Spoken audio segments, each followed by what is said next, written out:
महाकुंभ के दौरान नागा साधुओं की तपस्या और रहस्यमय जीवन शैली लोगों के लिए हमेशा ही कौतूहल का विषय रही है। इन्हीं रहस्यों से पर्दा उठाने के लिए महाकुंभ में आए एक नागा साधु दिगंबर विजयपुरी बाबा से खास बातचीत की। मध्य प्रदेश के ओंकारेश्वर से आए बाबा ने बताया कि नागा साधु बनने का सफर बेहद कठिन और रहस्यमय होता है। इस दौरान साधुओं को 48 घंटे की विशेष दीक्षा दी जाती है, जो रात 2 बजे से शुरू होती है।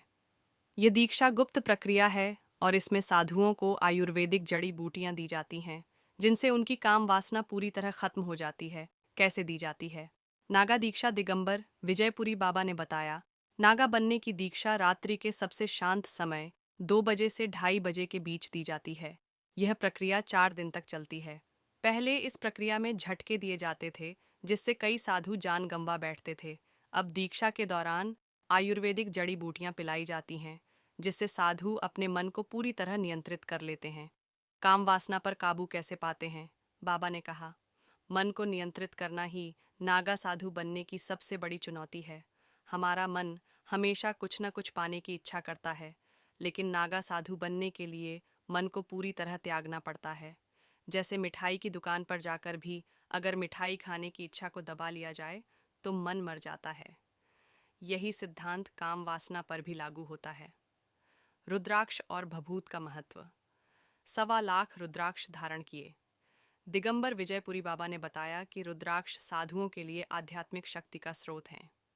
उन्होंने कहा, ये रुद्राक्ष हमें शांति और ध्यान में मदद करते हैं। इसका वजन लगभग 35 किलो है, लेकिन महादेव की कृपा से हमें कोई परेशानी नहीं होती। बाबा के शरीर पर भभूत का आवरण था। इसे लेकर उन्होंने कहा, यह हमारे लिए सबसे पवित्र वस्त्र है। नागा साधु कपड़े नहीं पहनते, क्योंकि हमारा जीवन त्याग और तपस्या का प्रतीक है। भभूत हमें सांसारिक सुखों से दूर रखती है।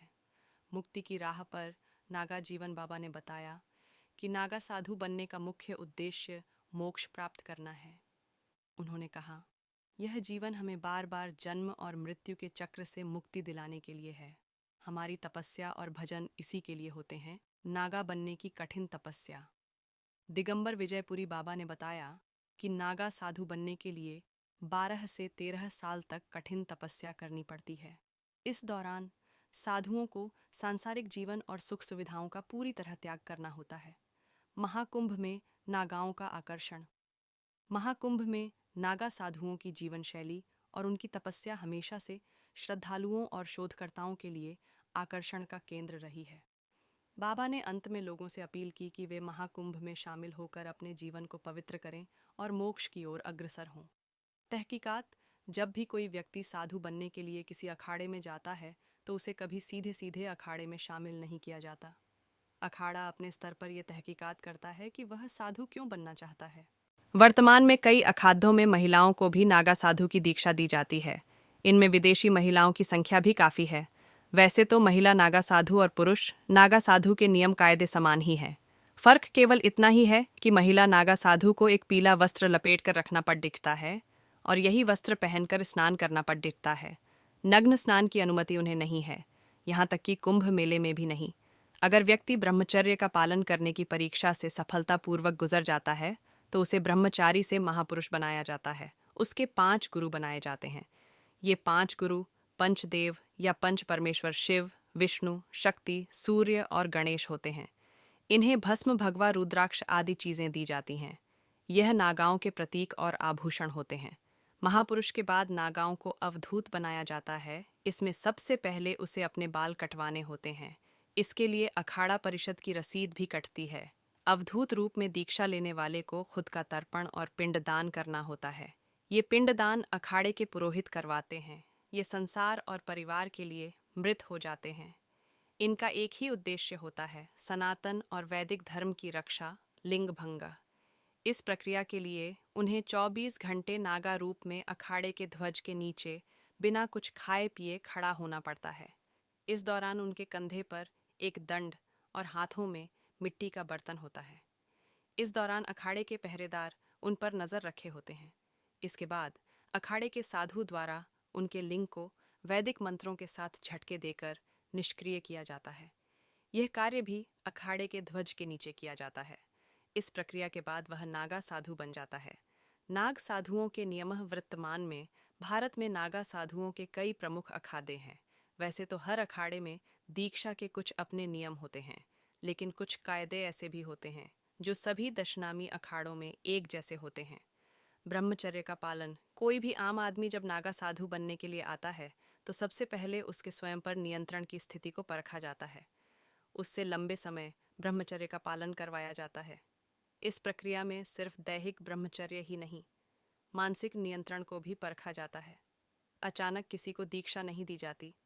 पहले यह तय किया जाता है कि दीक्षा लेने वाला पूरी तरह से वासना और इच्छाओं से मुक्त हो चुका है अथवा नहीं। सेवा कार्य। ब्रह्मचर्य व्रत के साथ ही दीक्षा लेने वाले के मन में सेवा भाव होना भी आवश्यक है। यह माना जाता है कि जो भी साधु बन रहा है वह धर्म, राष्ट्र और मानव समाज की सेवा और रक्षा के लिए बन रहा है। ऐसे में कई बार दीक्षा लेने वाले साधु को अपने गुरु और वरिष्ठ साधुओं की सेवा भी करनी पड़ती है। दीक्षा के समय ब्रह्मचारियों की अवस्था प्राय 17 से 18 से कम की नहीं रहा करती और वे ब्राह्मण, क्षत्रिय व वैश्य जाति के ही हुआ करते हैं। हमारे देश में नागा साधुओं का बहुत महत्व है। उनकी जिंदगी कठोर तपस्या में बीतती है। कुंभ जैसे किसी बड़े अवसर पर नागा साधुओं का स्नान सबसे बड़ा माना जाता है। पर क्या आपको पता है कि महिला नागा साधु भी होती हैं और कठोर तपस्या के बाद साध्वी बन पाती है? अधिकतर जगहों पर पुरुष नागा साधु दिखते हैं, लेकिन महिलाएं नहीं। यही नहीं, ऐसे कुछ ही अखाड़े हैं जहां महिलाओं को नागा साधु बनने की अनुमति दी जाती है। नागा साधुओं के जीवन से जुड़ी कुछ बातें जानने की कोशिश की। डॉक्टर राधाकांत वत्स कई सालों से अध्यात्म और ज्योतिष की फील्ड से जुड़े हुए हैं और उनकी इस विषय में अच्छी पकड़ है। क्या महिला नागा साधुओं को रहना होता है? नग्न। जब नागा साधुओं को लेकर मैं अपनी रिसर्च कर रही थी, तब गूगल पर सबसे पहला सवाल यही आया था, क्या महिला नागा साधु भी नग्न रहती हैं? इस सवाल का जवाब है नहीं, उन्हें कपड़े पहनने की इजाज़त होती है। हालांकि इससे जुड़े नियम रहते हैं। वो सिर्फ एक ही वस्त्र अपने शरीर पर धारण कर सकती हैं और वह वस्त्र सिला हुआ नहीं होना चाहिए। हालांकि कुछ नागा साधु इसका त्याग भी करती हैं, लेकिन वो सबके सामने नहीं आती। कैसे बनते हैं?